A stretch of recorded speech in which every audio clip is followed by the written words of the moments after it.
Hi! ఈ వీడియోలో మనం ఐటీ ఆపరేషనల్ కంట్రోల్స్‌లో అంటే ఐటీజీసీ, ఐటీ జనరల్ కంట్రోల్స్‌లో మనకి ఐటీ ఆపరేషన్ కంట్రోల్స్‌లో ఉన్న బ్యాకప్ అండ్ రికవరీ కంట్రోల్స్ గురించి చూద్దాం. సో, బ్యాకప్ అండ్ రికవరీ అంటే ఏంటి? ఒక ఎగ్జాంపుల్ చూద్దాం. మీరు ఒక అమెజాన్ లాంటి ఒక వెబ్‌సైట్‌ని రన్ చేస్తున్నారు. ఓకే. సో, మీకు డైలీ వచ్చి సో మెనీ ఆర్డర్స్ వస్తున్నాయి. అలాగే వాటిని డెలివర్ చేస్తున్నారు. చాలామంది అందులో సెట్ చేస్తున్నారు. అలాగే కస్టమర్ ఇన్ఫర్మేషన్ అంతా కూడా మన సైట్‌లో సేవ్ చేసి ఉంచారు. అంటే వాళ్ళ యొక్క క్రెడిట్ కార్డ్ ఇన్ఫర్మేషన్, అలాగే వాళ్ళు ఎప్పుడు ఏ డేట్ నాడు ఏమేమి కొన్నారు, ఆ ఐటమ్స్ అన్ని ఆ లిస్ట్ అంతా కూడా మన వెబ్సైట్లో ఉంటుంది కదా, అమెజాన్ వెబ్సైట్లో. ఓకే.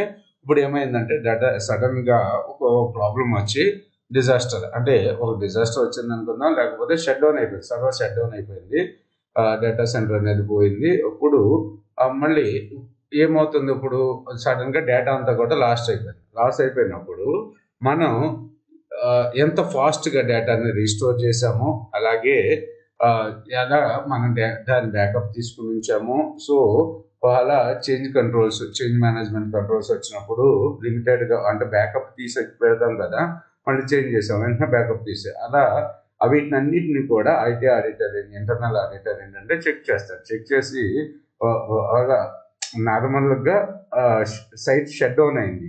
అంటే వీళ్ళు అంతకుముందు టెస్ట్ చేయలేదు. అంటే సడన్‌గా సైట్ షట్ డౌన్ అయిపోయింది. డేటా అంతా పోయింది. లాస్ట్ అయిపోయినప్పుడు డేటాని ఎంత ఫాస్ట్‌గా రికవర్ చేసేయాలి. ఓకేనా?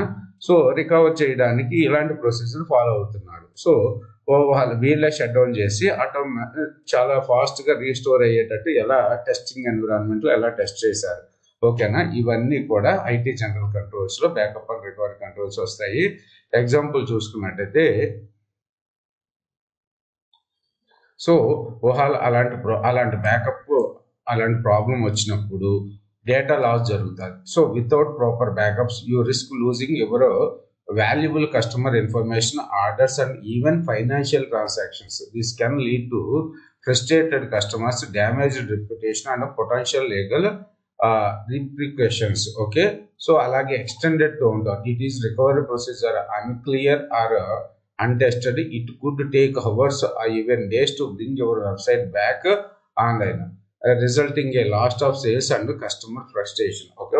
మన సైటు డౌన్ అయిపోయినప్పుడు మనం సరిగ్గా బ్యాకప్ తీసుకున్నట్టు పెట్టలేదు. అలాంటప్పుడు రీస్టోర్ చేయడానికి ఎక్కువ టైం పడితే ఏమవుతుంది అన్నెసరిగా ఇది మనకి సేల్స్ అన్ని లాస్ అయిపోతాయి. అలాగే కస్టమర్స్ కూడా చాలా మంది మన సైట్ వదిలిపెట్టి వెళ్ళిపోతూ ఉంటారు. Okay. Compliance violation. Depending on your industry and regulation, data loss and prolonged downtime could lead to hefty fines and compliance issues. Okay. Fine కూడా పడే ఛాన్సెస్ ఉంటాయి అన్నమాట. అంటే సో మచ్ కస్టమర్స్ ఉన్నారు కదా, ఎవరో ఒకరు కేసేసారు అనుకో, ఇలా లాస్ అయింది అని చెప్పి చాలా ప్రాబ్లమ్స్ వస్తాయి. సో ఇలాంటి ప్రాబ్లమ్స్ రాకుండా మనం ఏం చేస్తాము, ఐటీ ఆడిటింగ్లో ఇంటర్నల్ ఆడిటర్ ఇవన్నీ కూడా టెస్ట్ చేస్తారు. అసలు నిజంగానే డిజాస్టర్ ఏదైనా ఒక తుఫాన్ లాంటిది వచ్చినప్పుడు డేటా సెంటర్ పవర్ ఫెయిల్యూర్స్ అయినప్పుడు మళ్ళీ పవర్ వెంటనే రిస్టోర్ చేసుకుని వచ్చినప్పుడు వెంటనే మనం ఎంత ఫాస్ట్గా మన సైట్లను మళ్ళీ ఆన్లైన్లోకి లైవ్లోకి తీసుకెళ్తున్నాం అనే దాని గురించి డీల్ చేసేదాన్ని బ్యాకప్ రికవరీ కంట్రోల్స్ అంటారు. ఈ టెక్స్ట్ ఇక్కడ ఇంగ్లీష్ వీడియో కూడా ఉంటుంది, ఇదంతా చదివిన వీడియో కూడా ఉంటుంది. అదంతా ఆ వీడియోని ఒకసారి వినండి. అలాగే let's see how strong BR controls as a part of ITGC can transform this scenario. Okay. Automatic backups. So వీళ్ళు ఏం చేస్తారంటే, మన ఐటీ ఆడిటర్ ఆటోమేటిక్గా బ్యాకప్ అవుతుందా లేదా, ఇప్పుడు గంటకోసారో 2 గంటలకోసారో లేకపోతే అంటే 2 గంటలకోసారి అలా బ్యాకప్ తీయరు. డైలీ ఎలా బ్యాకప్ తీసుకుంటున్నారు. Regular backups to secure off site location ensures critical data safe even during the power outage. So disaster recovery plan, predefined plan with assigned roles and responsibility guides to team through recovery process quickly and efficiently. Okay. Tested recovery procedures, regular testing and backups and recovery procedure guarantee the work when needed, minimizing the downtime and data loss. Okay. So rapid restoration, so చాలా ఫాస్ట్గా restore చేయాలి. Complaint implementing and documenting the strong BR controls, demonstrate your commitment to data protection and compliance, protecting you from legal risk. So ఇవన్నీ కూడా backup and recovery controls కింద వస్తాయి ITGC లో. Thanks for watching this video.